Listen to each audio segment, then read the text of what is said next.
decided to do a different approach. Okay, we're gonna do things backwards. So if you're just watching this, I've already made some videos. My last couple videos have been on Eufaula Lake. Kind of did a little preview about practice and did some things. I explained a little bit about what I was gonna do. This video is basically gonna be day one of Eufaula. Catching fish is great, right? We all wanna catch fish. When we catch fish, everything's easy. Sometimes things don't go our way. Sometimes we all catch fish in practice. Sometimes we don't catch fish in practice, we catch them in the event, vice versa, all kinds of things. This is what I want to show you. I'm going to show you day one. I'm going to show you what I did, the decisions I made, why I did the things I did. But you have no idea why I did them, right? Like, why is he doing this? Why did he go there? Why did he spend so much time doing these certain things? Why didn't he change? All these different things. Then I'm going to show you my practice. I'm going to go day one today, hopefully day two by tomorrow. And then we'll go into the practice, because the practice, really guys, the tournament is usually only half of what's going on. Practice is usually more. I mean, we usually get more practice time. Sometimes we get 3 days of practice, 4 days, 5 days, whatever it might be. And the tournament might only be 2 to 3 days. So practice sometimes is way more important. So let's dive right in. Day one, we'll see what goes down, how days can be frustrating. It was a frustrating event. I think it was a frustrating event for a lot of people. It was very difficult. It's not a fun event for most people. Most people did not catch them very well. And what I mean by that, you might have done good in the event, but I think most would say that it was a struggle. The whole event was a struggle. We all knew that going in. I definitely knew that going in. So I was like, hey, this is what I'm gonna do. I want to see if you would have done the same thing. I fish this way. It don't bother me. It doesn't bother me when I do good, I do bad. I didn't come there to finish middle of the pack, even though I might have. I came there to try to catch big ones, and that's what I went for, always. So anyways, see if this is how you would have fished. Follow along. Let's get started. I woke up for that one thunder because it was loud. It was, I swear, it was like right over our. Well, when I woke up at I woke up at 1. Yeah, I woke up at 1. 3, 4. No, I woke up at 1 randomly for some reason. Maybe that thunder was at, what, 3 o'clock? Dude, it shook that little RV. Man, I bet you were pissed. I bet you were so excited 3 weeks ago to come down here. And then you got down here, you just saw that water come out of the bushes, and I bet you just like, just pouting every day. 85. Boat number 8. God, all right, so we're off. I think we're boat 86, so I did not get an early boat number on one of the last ones. I'm not too worried about it, I don't think. I'll pull up to basically my first spot. It's kind of like a little, it's a very shallow spot, but it's offshore, as you can see. When I say shallow, it's like 1.72 foot. We're starting here because the last day of practice, we found a shad spot going on.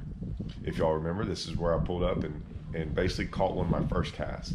Now, this is about my 20th cast, okay? So I'm a little bit concerned because I don't see them schooling. I don't see any activity like I did the day before.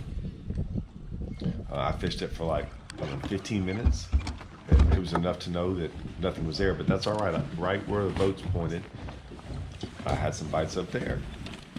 Actually, I saw some, right? And there's 5 or 6 places that I saw some fish. This was where like I only made like 1 or 2 casts in practice because they were schooling, and I was like, I didn't want to mess them up. Here's the problem. I get bit pretty quickly,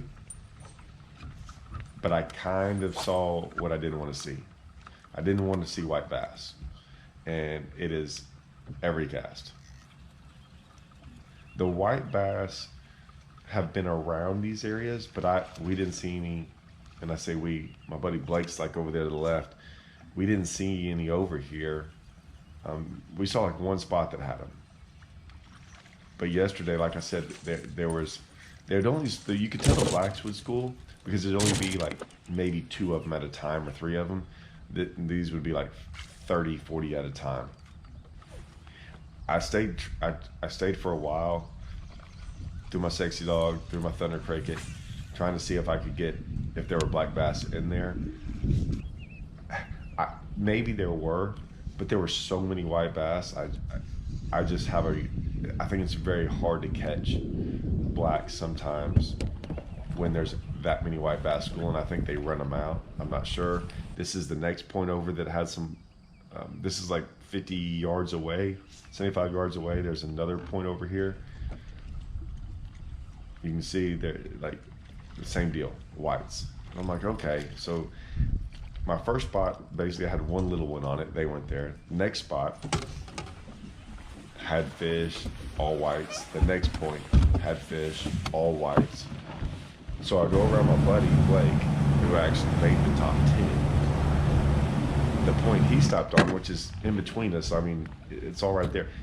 He already caught 3, a 4, 3, and a 2 something. All, it just so happens that point had nothing but black bass on it. He had no white bass on that point.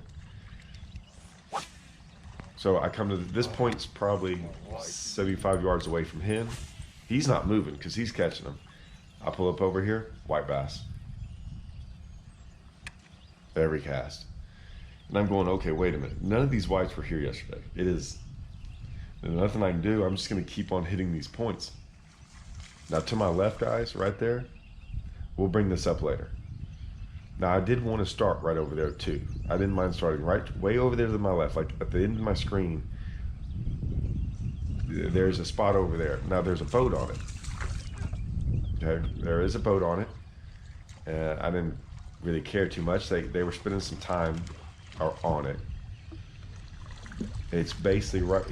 I'm pointed. I'm going to another point, but still right over there to the left is this other spot, kind of right where that bird flew over, where that tall stump is.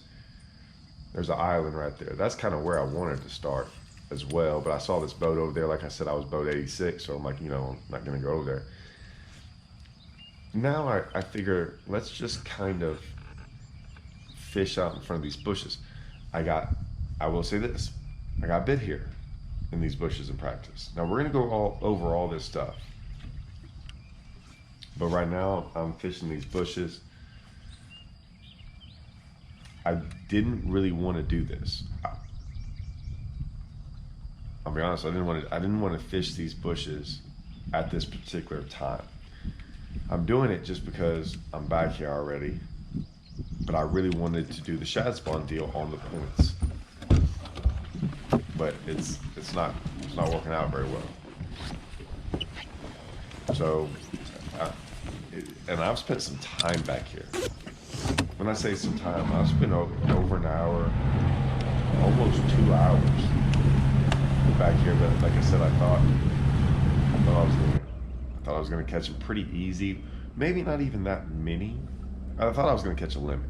I was honest. Now the limit might have weighed 8 or 9 pounds. I didn't spend much time in practice on them because they were schooling fish. I knew what they were.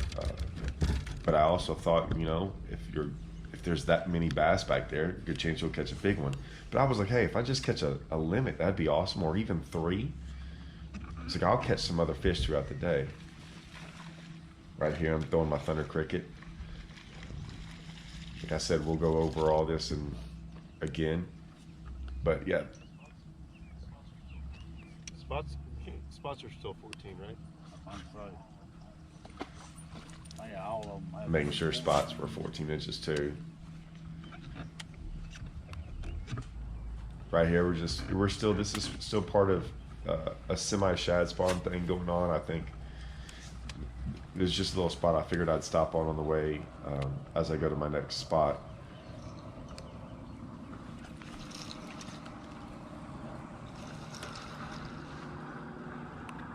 I figured maybe I'd catch a keeper here too, I mean, I'm stopping on places I'm catching fish.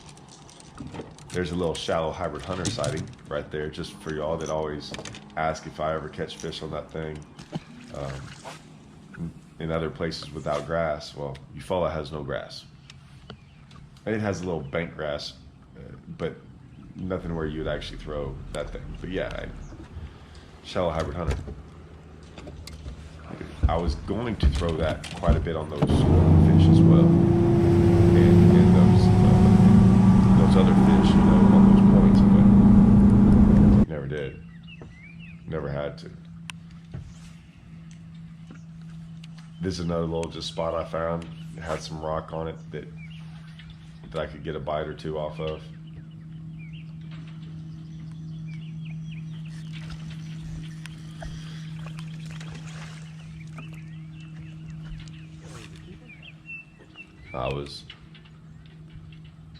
Yeah, you see me shake my head. I wasn't too happy about that. I hadn't really lost a fish in practice throwing that thunder cricket, and what bothered me the most was it was a keeper for sure. And I've said it from the get-go. I think keepers are going to be big time. I think it's going to be hard to catch a limit at times, and it wasn't a big one, but it doesn't matter. I also believe that I can get big ones. I don't know if I can get 5 of them, but I'm gonna get a couple big bites. I just need some smugness to go with it. So my morning did not start off great. I caught quite a few fish. You know, I don't know, 5 or 6 fish. Now I'm throwing my popping perch. Now I've been throwing it for about 20 minutes.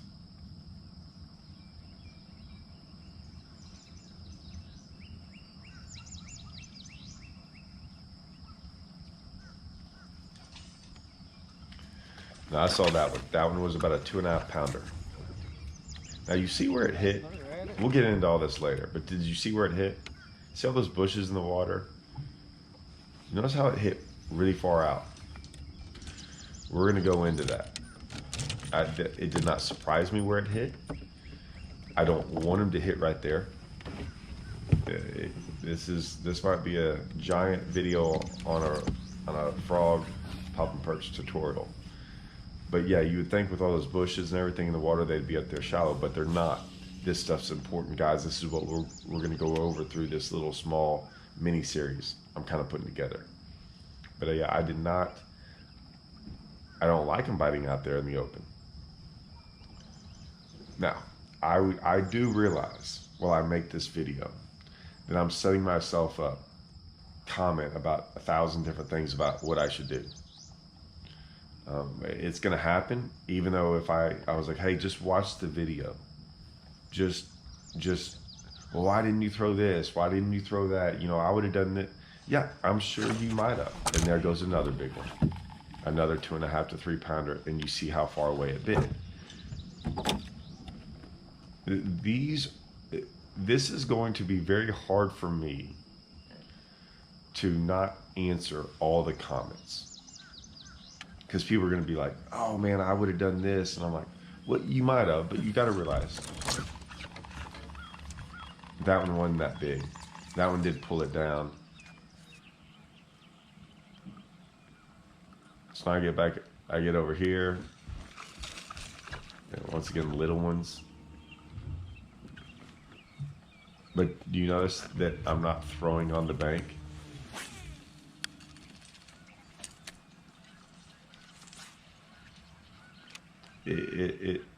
There's a reason I'm fishing this certain way. And like I said, man, I know everyone's going to want to comment and go, well, you know, why didn't you throw these things? You remember, there's a tournament going on. There's people around me. I'm watching them not get bit. All I can say is, man, I've been doing this a really long time, and I knew how to get some big bites. And it's all this other stuff, and I'm putting this in there just to kind of show you some other things that I tried, even though I knew I tried them very little because I knew they weren't going to work. There's a reason they're not going to work, and we'll go over all that. But for the most part, yeah, you know, there was one way I knew how to get big bites, not just catch fish, not just randomly get a big bite, but get multiple big bites throughout a day. Guys, this is how I fish. You know, I fish this way at Ray Roberts. last week and had 4 for 21 and came in 5th place. Right? I mean, I'm out here to win this thing. I'm out here to try to catch the biggest bag I possibly can. Now, see, I could throw different baits and catch the fish I was just catching. Right? And I'll pick up a Ned rig. I'll pick up some slow moving baits. You're gonna see me pick up some slow moving baits. I put that in here on purpose because I know people are gonna be like, "Why didn't you do this?" Well, I did do that. You're gonna see how many bites I get doing that, and you're gonna see how many bites I get doing other things. I think this is important. I think this is what people miss. But I'm just out here trying to catch the biggest ones out here. So I am doing this a lot. There's a guy kind of, like I said, there's people everywhere. There's a guy kind of like in between the next 3 stalls. I'm like, okay, I'm just gonna go way around him. I don't think anyone's on the other side of the creek. He kind of had pulled in, and I just don't want to fish behind him forever, especially when there's all this other water on the other side of the creek.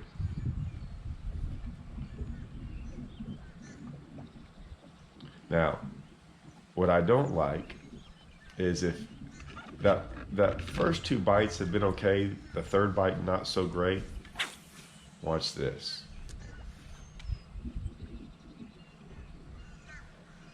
Now, that was a big one. I know it doesn't look like a big one because it didn't move a lot of water. That's what's bothering me. That thing pushed so much water up when it kind of waked. It didn't wake on it, but it was a 4 to 5 pounder.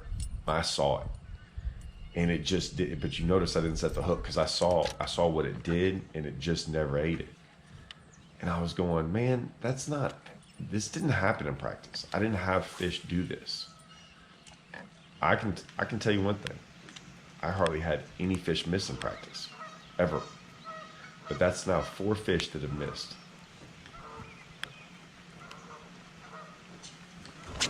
Now number 5. Now granted, guys, this isn't like it's going that fast. It's going, I'm getting a bite every 30, 45 minutes. Now, I'm sure this is going to be on there, and I didn't feel like going through it. I have 2 different pop and perch colors on. I've thrown both of them. And then I even took the one that I was throwing the most, where I got bit and they missed it, and switched. That's to a black one. So that's a black frog, or black pop and perch. It's their money bottoms up color. Look, there I go. I throw every one of these fish I throw back to. But I already know they're not going to bite. I'll be honest with you. I know I'm not going to get a bite throwing back, but I do it anyways. Everyone always asks me why. Why I don't throw back? This is kind of why sometimes I don't throw back. I did it here, but what I'll say about the color of the pop and perch. Like I said, I had 2 of them on. You see one of them right there. One of them is now the bottoms up. So I've thrown 2. I changed one of the colors to this black one, which I almost never throw bottoms up, but I think they eat black a little bit more in Oklahoma, from what I've heard. So then I switched to the black one. It's black on bottom. The yellow on top is just more for us visually to see. They've missed all those colors. Every color I've thrown at them, they've missed. I already know it's not a color thing. I just know it. And it's probably the day.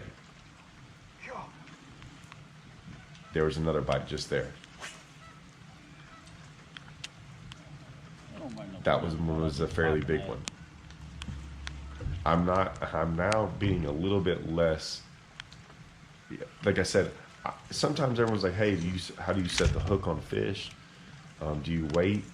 Look, if I've been in there for 3 days in practice, and everyone that even swirls or makes a blow up eats it, I don't do all that waiting around for them. If one blows up on it, I set the hook. It's because everything in practice has shown me that they don't miss. Now, this one hurts. Watch my head here. Keep watching my head. I have been doing this for now 4 hours. And you go that long without a bite, and you see how far away it hit from the bank. And fishing's tough, man. I put my head down one time, right, where I'm not watching. And I didn't, all I did was hear it. And I got a fairly good hook set on it. You know, it was probably a 2.5 to 3 pounder. This is like 5 minutes later. I mean, I hadn't even gone around the dock yet.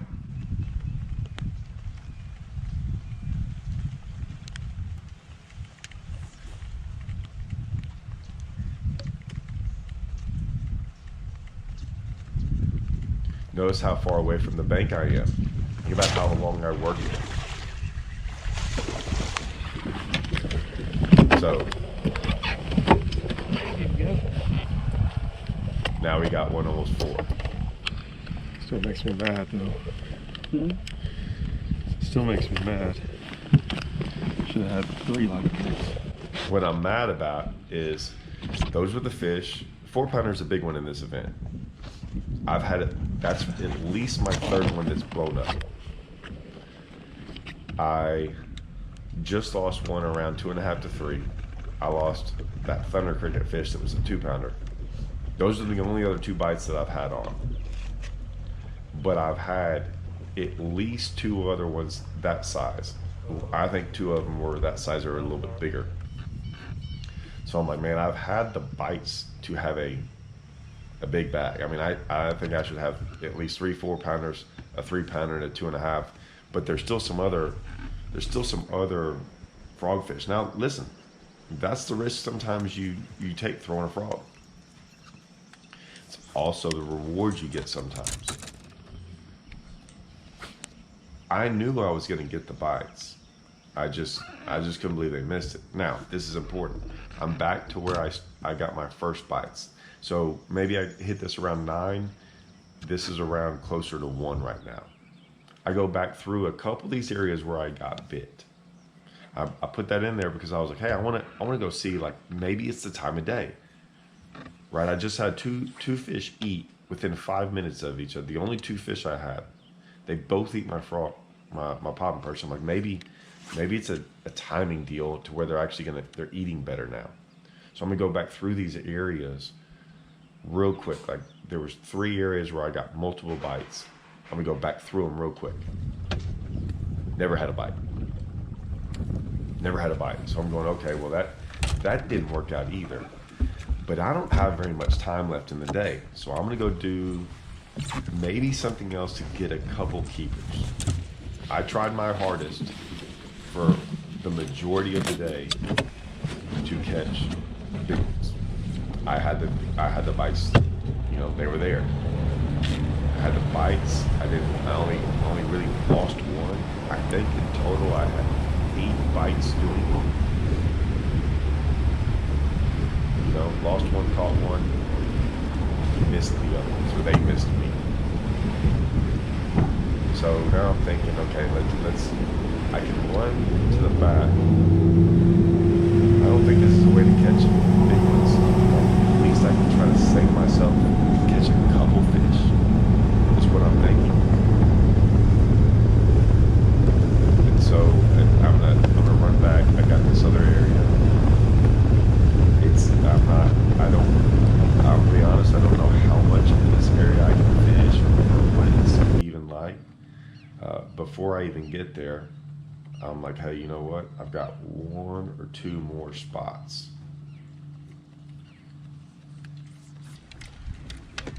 There was a couple sections that where it'd be 2 or 3 bow drags. I figure I could maybe get some bites as well,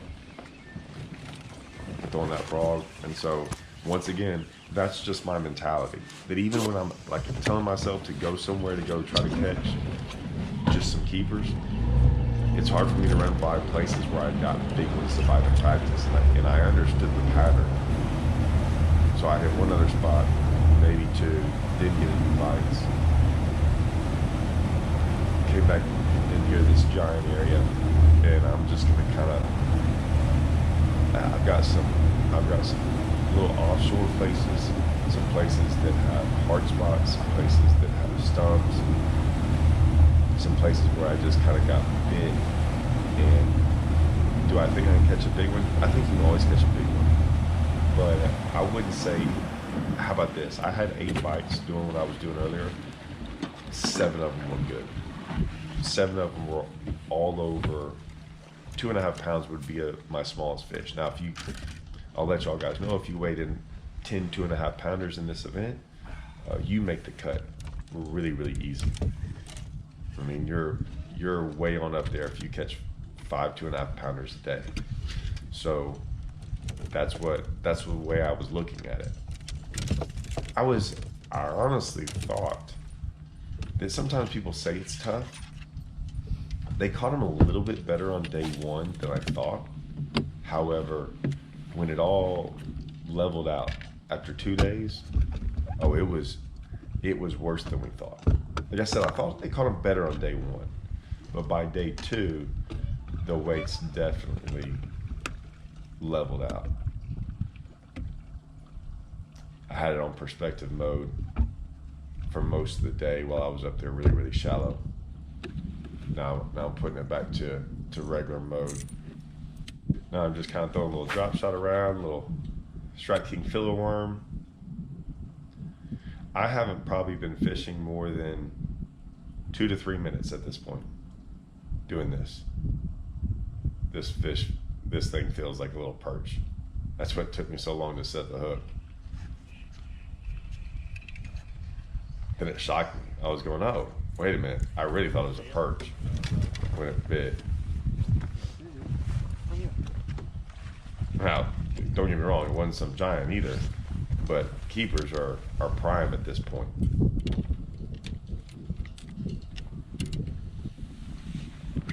So I was going, okay, maybe we got a shot. Maybe we can do this really quick, is what I was thinking. And, like I said, that drop shot, sometimes it'll catch some fish. Could I have done this? Everyone, this video is more or less a mentality of what I was trying to do. And what I mean by that is I could have done this right here, although nothing in practice, and we'll go over this, like I said, we'll go over all this. Nothing in practice showed that I could win a tournament doing this. I could catch fish doing this. I could catch fish doing a couple of different things. You saw me throw that thunder cricket and catch some fish. I guarantee I could put that thunder cricket in my hand all day long, and I possibly could have caught a limit doing it. I figured out a way to catch big ones. I was going to go do that. Good or bad? Right, I don't, guys, I don't mind doing bad in the tournament, fishing, not to win. There's a lot of people say, oh, I was fishing to win. I don't even know what that means. What I mean by that is that's like me just putting on a big swim bait just because it's a bait that catches big ones. No, that's not fishing for the win or trying to hit a home run. That's just you fishing something with a big bait trying to catch one fish. Now, I was fishing in a way where I had big bites. I had big bites in practice. Now I'm gonna go try to do that. And the conditions, I'll be honest with you, these conditions, we wanted them. I wanted these cloudy, rainy conditions.